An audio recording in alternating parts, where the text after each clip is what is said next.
예수님의 수제자라고 불리는 이 베드로는 어부의 삶을 살다가 예수님의 부르심을 받습니다. 성격상 열심히 있고 급한 사람이라 예수님의 그 말씀에 즉각적으로 반응한 모습을 우리는 종종 보게 됩니다. 이제 그런 그가 마지막에는 예수님을 위해서 로마에서 순교를 당하게 되지요. 근데 그가 처음부터 그런 신앙의 사람은 아니었다는 것입니다. 그가 변화되어집니다. 성경을 보면 베드로에게는 두 번의 부르심의 사건이 있었습니다. 첫 번째는 갈릴리 호수에서 고기를 잡고 있던 베드로에게 하신 나를 따르라 하는 말씀입니다. 엄청난 기적을 체험하고 난 후였으니까 베드로는 예수님을 아주 매력적인 사람으로 느꼈습니다. 호감을 느꼈고 거기서부터 또 신성을 느끼기도 하면서 이 상황을 챔버스 목사님은 인간적인 헌신이라고 이야기합니다. 굳이 성령의 도움이 없어도 매력적인 예수님의 모습을 보고 순종할 수가 있었다는 말이죠. 그래서 버리고 주님을 쫓습니다. 하지만 오늘 본문에서 예수님은 베드로에게 가슴 아픈 말씀을 하시죠. 뭐라 하십니까? 내가 가는 곳에 내가 지금은 따라올 수 없으나 후에는 따라오리라. 아직은 멀었다. 그러나 나중엔 된다는 겁니다. 그리고 이어서 또 다른 일이 벌어지죠. 예수님께서 로마 군인들에게 붙잡혀 제사장 앞으로 끌려가 신문을 받으실 때 베드로가 예수님을 모른다고 부인했던 일입니다. 예수님을 부인한 후 닭이 우는 소리를 들었을 때에 베드로는 마음이 찢어지듯이 아팠고 밖으로 뛰쳐나가 통곡하며 울었습니다. 참 이 눈물 안에는 많은 것들이 포함되는 거죠. 후회, 절망, 낙심, 아픔, 아마 많은 것들이 포함되어 있었을 것입니다. 챔버스 목사님도 이런 경험이 있었대요. 20대 시절에 그런 하나님께서 자기에게 미술적 재능을 주셨다는 것을 좀 느꼈나 봐요. 재능이 좀 있었나 봐요. 그래서 이 미술적 재능으로 복음을 전하는 일에 쓰임 받을 줄 알았답니다. 근데 하나님께서는 계속 그의 길을 막으신 거예요. 이게 안 되는 거죠. 가장 매력적이며 그가 가장 잘할 수 있으리라고 생각했던 그 미술적 재능을 하나님이 거부하신 것입니다. 그러면서 혹시 하나님께서 나를 목회자로 부르시는 것은 아닐까라는 생각이 들었대요. 근데 그 마음이 들었지만은 지난 1년 동안 그렇게 자기가 확신을 가지고 쫓아온 그 미술에 대한 부르심을 포기하고 돌아서는 것이 쉽지가 않았답니다. 그 챔버스의 전기에 보면 그가 그렇게 고뇌를 하는 거예요. 이게 뭔가 어찌 되느냐, 어떻게 하는 뜻이냐, 어떻게 해야 될까, 이런 고민들을 많이 했다는 겁니다. 자기는 재능이 있고 관심이 있었던 그 미술로 뭔가를 하려 했지만은 막히고 그러면서 혹시 나를 목회자로 이런 갈등들을 계속했던 거죠. 그러다가 하나님께서 그가 묵상하는 중에 마음의 음성을 들려주세요. 이렇게 말합니다. 나는 네가 나를 섬기기를 원한다. 그러나 나는 너 없이도 할 수 있다. 이게 무슨 말입니까? 이 말은 하나님께서 필요로 하시는 것은 챔버스가 가진 매력적인 재능이 아니라 챔버스 그가 하나님의 부르심에 순종하는 그 부르심에 대한 순종을 주님은 원하셨다는 것입니다. 우리는 뭔가 가지고 있기 때문에 어떤 재능이 있기 때문에 특별한 어떤 기능이 있어서 그걸 하나님 원하시는 것이 아니라 하나님은 순종하는 우리 자체 그런 나를 원하신다는 거죠. 그러면 그분께서 알아서시는 겁니다. 우리는 부르심의 근거를 자신에게 둘 때가 많아요. 그러나 그렇지 않았다는 겁니다.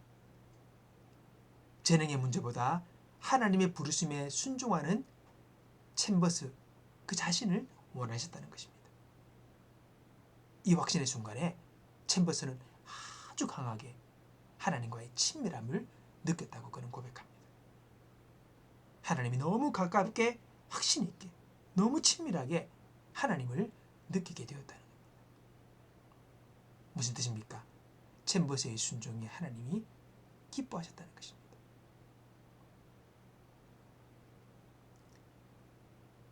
그리고 그는 목회자의 길로 방향을 틀어 전혀 다른 길을 걸어가게 되었던 것이죠. 우리 어떠함이 아니라 오늘 우리 하나님께서는 우리 자체를 그분께 순종하는 나를 원하신다는 것을 우리는 다시 한 번 더 기억해야 될 것입니다. 이 두 번째 베드로의 부르심, 여기는 부활하신 예수님이 이제 옛생활로 돌아가 있던 베드로를 찾아오신 사건입니다. 주님이 십자가에 죽으시고 잡히고 십자가에 달리고 하는 그 모든 상황 속에서 제 아들이 다 도망가잖아요. 다 도망갑니다. 그게 우리 인간의 할 수 있는 능력의 한계입니다. 다 도망갑니다. 베드로도 나도 이제 물고기 잡으러 간 놈이라 자기 삶으로 돌아갔습니다. 그러다가 요한복음 끝장인 21장에 예수님께서 베드로에게 말씀하십니다. 베드로에게 이르시되 나를 따르라. 또다시 그를 부르십니다. 다 끝난 줄 알았는데 다시 부르십니다. 이 두 번째 부르심, 이 부르심이 있기 바로 전에 예수님께서 부활하신 채로 다락방에 제 아들이 모인 그 자리에 나타나셔서 하신 말씀이 있습니다. 그들을 향하여 숨을 내쉬며 이르시되 성령을 받으라. 이제 두 번째 부르심이 온전한 부르심이 되기 위해서는 너희가 성령을 받아야 된다. 성령께 붙들리고 성령의 인도를 받아야 된다. 주님 그렇게 말씀을 하시는 것입니다. 이 성령을 받으라. 이 말씀 이전에 어떤 상황이 있었습니까? 그래요. 베드로에게는 이 첫 번째 부르심과 두 번째 부르심 사이에는 베드로가 예수님을 저주하고 맹세하며 부인한 사건이 있었지요. 여러분, 이 사건은 베드로에게 아주 귀한 경험입니다. 단지 베드로의 실패나 베드로의 치욕이나 그의 무능함을 이야기하는 것이 아니라 이 사건은 베드로로 하여금 자신에 대하여 포기하게 만들었다는 겁니다. 나의 능력이, 나의 한계가 여기까지를 그는 본 것입니다. 그 닭소리를 듣고 나와서 통곡했던 베드로, 그 마음에는 정말 자신의 현주소, 자신의 입바닥을 보게 만들었던 것이지. 그러면서 그 사건을 통하여 자신 안에는 의지할 것이 없다는 것을 발견하게 되는 겁니다. 자기는 나름대로 결심했고 노력했고 각오했지만 그러나 결론은 예수님에 대한 부인과 저주였습니다. 내게 능력이 없음을 베드로는 본 것입니다. 우리는 그래요. 보통 나는 다를 줄 알아요. 나는 할 수 있을 것이라 생각합니다. 근데 철저하게 실패하는 경험을 하게 되는 거죠. 근데 오히려요, 이 경험이, 이 절망이 부활하신 주로부터 능력을 받기에 합당한 베드로의 마음의 상태를 만들었다는 것입니다.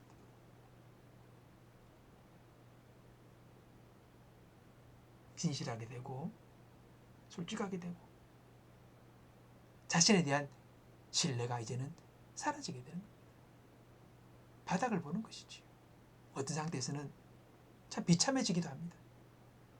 이것밖에 안 돼 나는. 절망이라고 하고. 그러나 우리 인간의 절망의 끝에서 우리는 주님을 만나는 겁니다. 거기서 끝으로 절망으로 끝나면 안 되고 주님을 보는 거죠. 그러면 그 주님께서 우리 능력이 되어주시는 겁니다. 이제부터. 예전에 자신 있게 주님을 따르겠다던 그 베드로의 고백과 이후에 성령을 받으라 말씀하신 후에 일어난 두 번째 부르심의 사건은 분명한 차이가 있습니다. 첫 번째 부르심에서 그렇게 자신 있게 고백했던 베드로의 자아가 깨어진 그곳에서 이제 두 번째로 또 한 번의 진정한 부르심이 이제 시작되는 것입니다. 우리는 내가 힘이 있을 때, 내가 자신감이 있을 때에, 내가 좀 더 젊었을 때에, 내가 뭔가 좀 더 내게 가진 것이 있을 때에 뭔가 할 수 있으리라고 우리는 생각합니다. 그럴 때 뭔가 내가 할 것이라고 생각합니다. 그러나 하나님의 방법은 다릅니다. 오히려 내가 깨어지고 스스로 자신의 한계를 경험했을 때 내가 잘난 사람, 능력 있는 사람이 아니라는 것을 내가 정말로 깨닫게 됐을 때, 그래서 진정 마음이 낮아지고 진정 겸손해질 때, 나 별거 아니구나, 나 남들과 다를 줄 알았는데 나도 똑같네, 그런 나 자신의 마음의 겸손함과 낮아짐과 비어짐을 보게 될 때에 이제 하나님의 이끄심을 거기서부터 진짜로 경험하게 된다는 것입니다. 모세는 애굽에서 왕자로 태어났습니다. 자라났지요. 엄마는, 아빠는 이스라엘 사람이었지만 어떻게 그래 애굽의 공주의 아들로 들어가서 왕자로 자랍니다. 어릴 적부터 애굽의 고급 교육과 학문을 배우죠. 문물을 경험합니다. 그래서 훌륭하게 아주 엘리트로 성장하는 것이죠. 흔히 말해서 최고의 환경 속에서 그는 자랍니다. 그런 그에게 여전히 이스라엘 민족을 향한 사랑의 마음이 있었습니다. 자기 동족을 향한 마음이 있었고, 애굽에서 노예살이하면서 고통받는 그들의 아픔을 보면서 그들 위해 뭔가를 기여하고 싶은 마음이 있었습니다. 그러나 그 열정은 살인자라는 결과를 만들었죠. 그리고 그는 광야로 도망합니다. 40년의 시간을 홀로 보냅니다. 양치면서 그냥 목자로 살아가는 거예요. 아무것도 아닙니다. 그 40년 애굽에서의 삶과 비교할 때 이거는 극과 극의 차이죠. 그냥 끝까지 바닥에 내려앉아 갑니다. 그렇게 1년이 아니라 40년의 시간을 보냅니다. 애굽에서 살아온 만큼 광야에서 홀로 그렇게 그는 40년을 보냅니다. 80의 나이가 됐을 때 하나님이 그를 찾아오십니다. 부르십니다. 그때 모세가 뭐랍니까? 아니, 제가 뭘 하겠습니까? 아무 말도 못하고 이렇게 나이가 많은 사람 뭐 하겠습니까? 난 합당하지 않은 사람이라고 거부하죠. 안 그렇겠습니까? 뭔가 좀 머리도 팽팽 돌아가고 힘이 있는 40대의 팔팔한 나이에 나를 쓰시지 왜 이제 와서 나를 부르십니까? 나 못합니다. 나는 그런 사람이 아닙니다. 라고 거부합니다. 그 시간을 통해서 모세는 자기를 보았을 겁니다. 인간의 유약함, 자신의 한계 다 보게 되는 거죠. 근데 그런 모세를 하나님이 끄집어 부르십니다. 그리고 또 40년의 광야길을 이스라엘 백성을 이끄는 지도자로 그를 사용하시죠.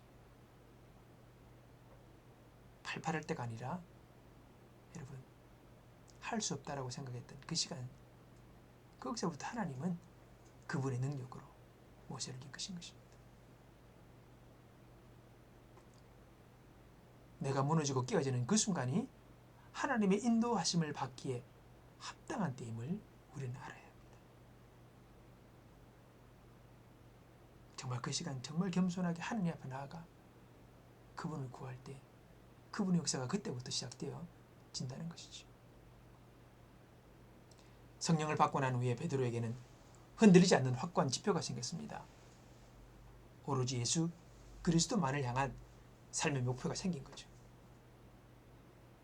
베드로에게 있었던 이 두 번째 부르심을 통해 깨달은 것이 있었습니다. 자의적인 내 열정과 열심은 결국은 처참하게 깨어지지만 성령의 인도하심은 우리를 끝까지 인도하신다는 것을 그는 보게 됩니다. 그러므로 우리는 늘 성령의 인도하심을 받기 위해 깨어 있어야 합니다. 이것이 믿음을 가진 후에 우리가 가져야 할 그리스도인의 자세입니다. 깨어 있어야 됩니다. 한 번으로 끝나는 것이 아니라 쭉 이제는 과정 속에서 믿음의 자리를 지켜나가는 거죠. 우리의 모든 맹세와 결심은 결국은 실패하게 됩니다.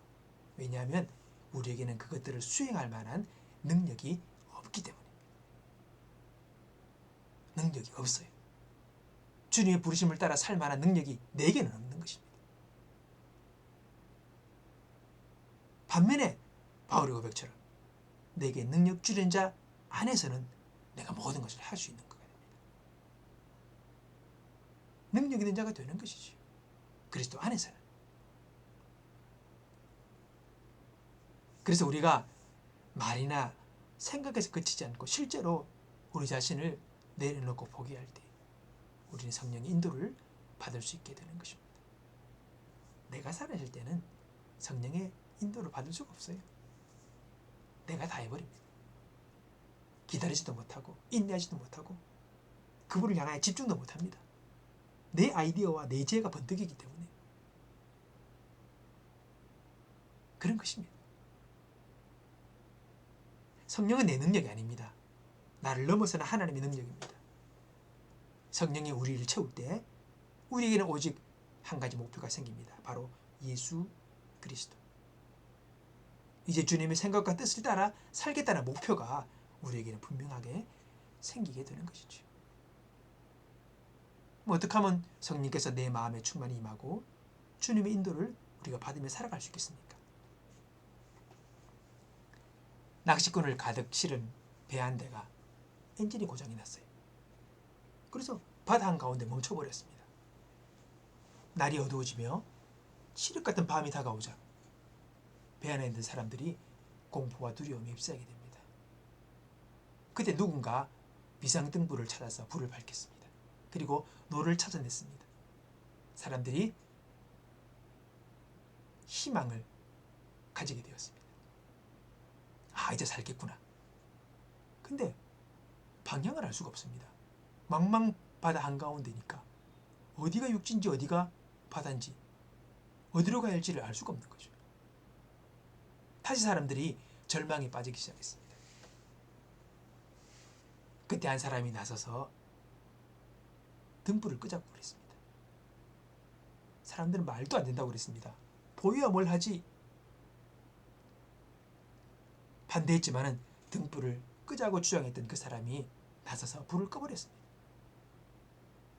배 안에는 다시 순전 정적이 흐르면서 캄캄한 어둠이 배 안을 채웠습니다. 근데 얼마쯤 지나 한 사람이 갑자기 소리를 질렀습니다. 불빛이 보인다. 육지에 불빛이 보인다.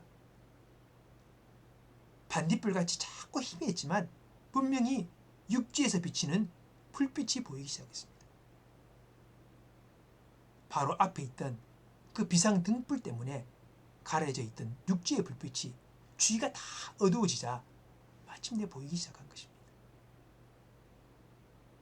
원리가 그렇습니다. 우리가 한 번씩 TV에 아주 외딴 곳에서 시골에서 밤하늘의 많은 별들을 보게 된다는 것을 보지 않습니까? 우리는 도시에서는 잘 못 보잖아요.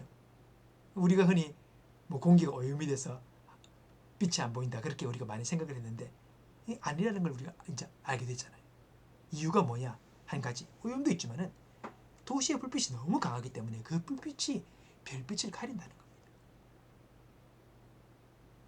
외딴 곳, 외진 곳 거기서는 도시의 불빛이 없기에 밤하늘의 별이 분명하게 보이게 된다는 것입니다. 똑같은 원적 원리가 있습니다. 우리는 다 각자의 불빛을 가지고 있습니다. 근데 그 불빛이 그리 밝지 못합니다. 먼 곳을 비출 만한 강력한 빛이 되지 못합니다. 오히려 이 빛은 우리가 더 멀리 더 크게 바라보는 것을 방해합니다. 그래서 우리는 우리의 빛을 감추고 더 멀리 크게 비추는 주님의 빛을 바라보아야 합니다. 나의 불빛을 끄고 주님의 빛을 바라보는 시간, 그 시간이 바로 기도의 시간이요, 말씀을 읽고 묵상하는 시간이요, 예배하는 시간이요, 주님을 생각하는 시간입니다. 내 생각, 내 고집, 내 편견, 내 꿈, 내 계획, 내 감정, 내 느낌, 내 열심 다 내려놓고 주님 바라보는 것입니다. 그럴 때 주님의 빛이 보이기 시작하는 것이죠. 우리의 불빛은 결국 실패할 수밖에 없습니다. 그러나 나의 불빛을 껐을 때에 외부에서 성령의 불빛을 발견할 수가 있는 것이죠. 내 속에 있는 불을 끄고 나의 열심을 내려놓아야 성령이 일하실 수가 있는 것입니다. 오늘 내 삶을 내가 다 제어하고 내 뜻대로, 내 생각대로, 내 방식대로만 움직이려 하지 말고 주님을 바라볼 수 있는 그는 우리의 마음가짐을 가질 수 있기를 원하는 겁니다. 오늘 나의 생각과 뜻을 따라가서가 아니라 하늘의 부르심을 따라 살아가는 저와 여러분이 되길 바랍니다. 그것은 거창한 것이 아닙니다. 나의 불을 끄고 주님을 바라볼 때에 주님께서 우리를 보게 하시고 깨닫게 하시고 인도하신 은혜를 베풀어 주실 것입니다. 나의 능력이 아니라 예수 그리스도로 승리하는 올해와 우리의 삶이 되기를 주님 이름으로